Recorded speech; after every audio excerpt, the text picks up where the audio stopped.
आज के इस वीडियो में हम आपको समझाने वाले हैं एक्टिव वॉइस से पैसिव वॉइस कैसे बनाते हैं।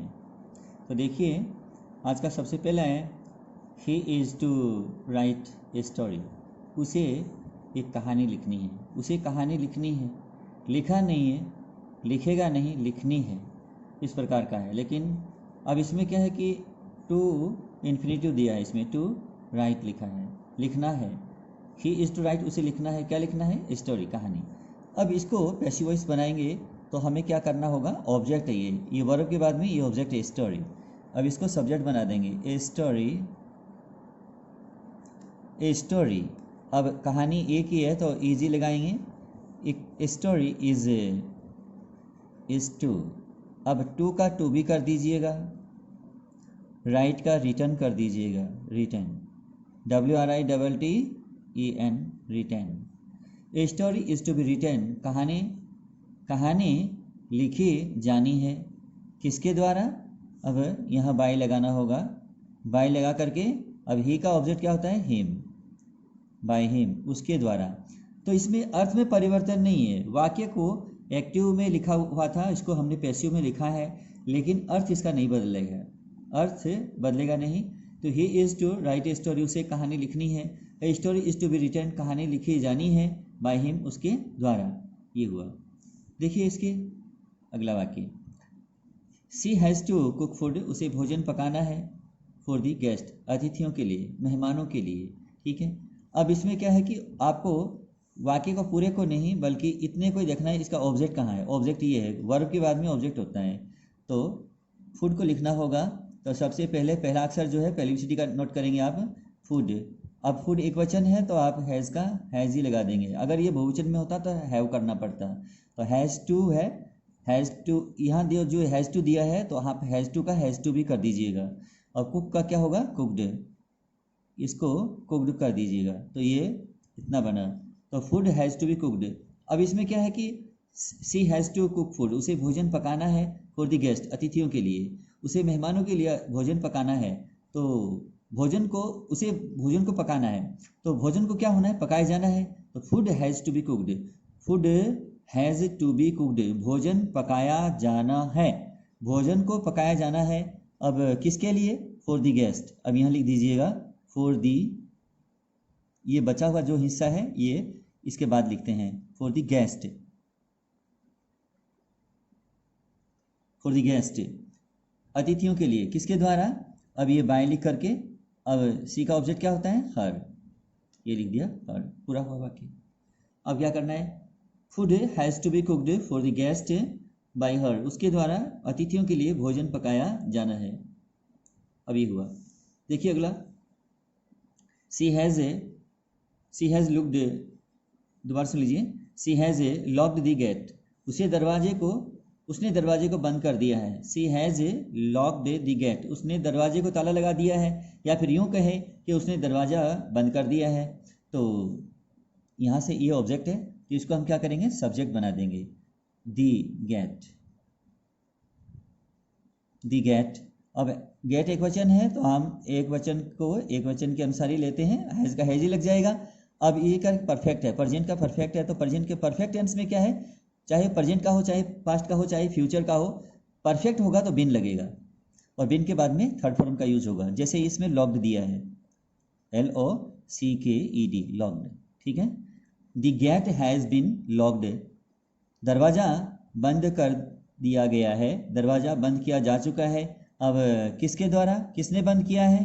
किसके द्वारा बंद किया गया है? तो सी है ना, तो यहाँ बाय सी नहीं करना है, बाय हर करना है, इसका ऑब्जेक्ट लिखना है। उसके द्वारा दरवाज़ा बंद कर दिया गया है, उसके द्वारा दरवाज़ा बंद किया जा चुका है। ये हो गया।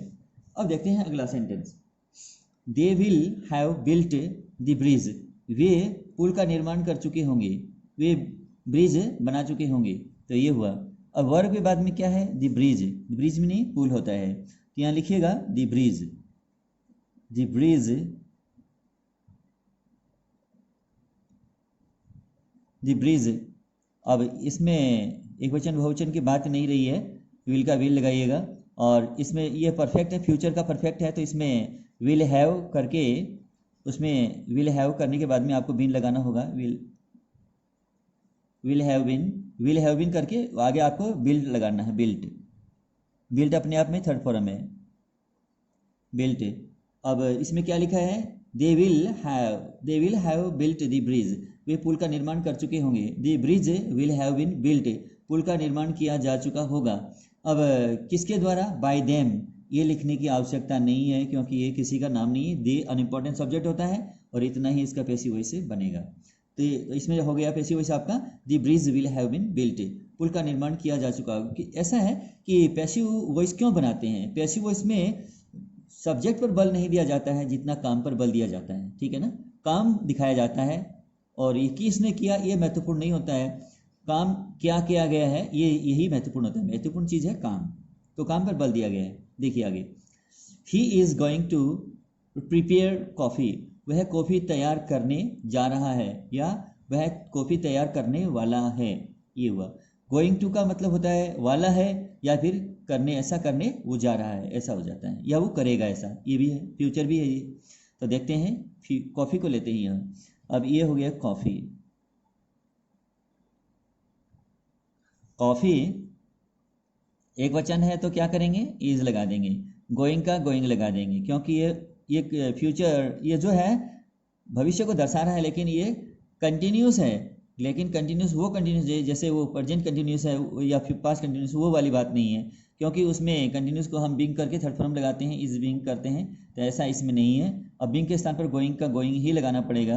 अब क्या करना है आपको, इज गोइंग, टू का क्या करना है, गोइंग का गोइंग लगा दिया, टू का क्या करना है, टू भी करना है, टू का टू भी करना है, प्रिपेयर का प्रिपेयर्ड करना है, प्रिपेयर्ड।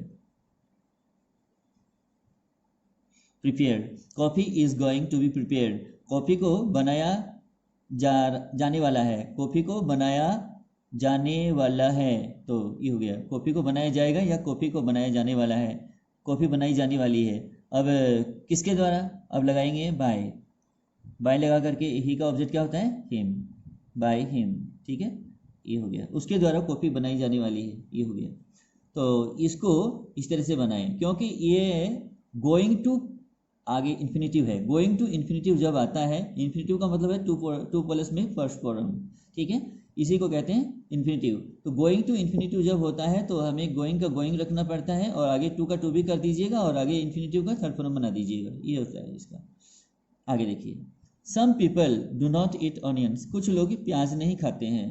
तो इसमें ऐसा है, अब जैसे इसमें लिखा है सम पीपल को हम बाय ऑब्जेक्ट लिखेंगे, लिखा जाएगा, मैनी पीपल होता है तो भी हम लिखेंगे, लेकिन समबॉडी, समवन या एवरीबॉडी अगर इस तरह से अगर लिखा आता है ना तो उसको हम अनइम्पॉर्टेंट सब्जेक्ट मानते हैं, उसको हम छोड़ देते हैं, लिखते नहीं है उसको बाय के बाद।